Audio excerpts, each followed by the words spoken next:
ప్రతి బిడ్డ పుట్టిన దగ్గర నుండి 4-5 సంవత్సరాలు వచ్చే వరకు వారి ఎదుగుదలలో కనిపించే ముఖ్యమైన దశలను మైల్ స్టోన్స్ అంటారు.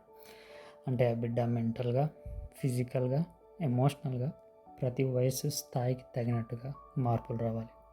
ఒకవేళ ఆ వయసుకి తగినట్టు లక్షణాలు లేకుంటే వాడిలో ఏదో అనారోగ్యం ఉన్నట్టు.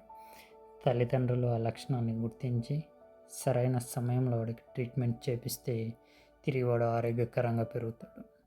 ఒకవేళ నిర్లక్ష్యం చేస్తే రోగ తీవ్రతను బట్టి వాడు జీవితాంతం వికలాంగుడయ్యే అవకాశం కూడా ఉంటుంది.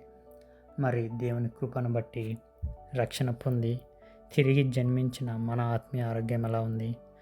వయసుకు తగినట్టు ఆరోగ్యంగా ఎదుగుతున్నామా?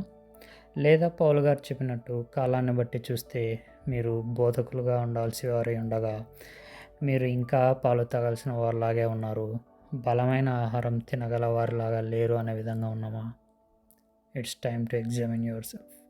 నీలో ఏదైనా బలహీనత ఇంకా ఉంటే ఇప్పుడే దేవుని పాదాలు పట్టుకోండి. God will heal you definitely. ఒకవేళ మన బలహీనతలను నిర్లక్ష్యం చేస్తే మనం కూడా ఆత్మీయ వికలాంగులుగా మిగిలిపోతాం. శారీరక వికలాంగులు అయినా దేవునిలో ఉంటే ఆయన రాజ్యంలోకి వెళ్తారు, కానీ ఆత్మీయ వికలాంగులు మాత్రం ఎప్పటికీ దేవుని రాజ్యంలోకి అడుగు పెట్టలేరు. So I wish you A healthy spiritual life.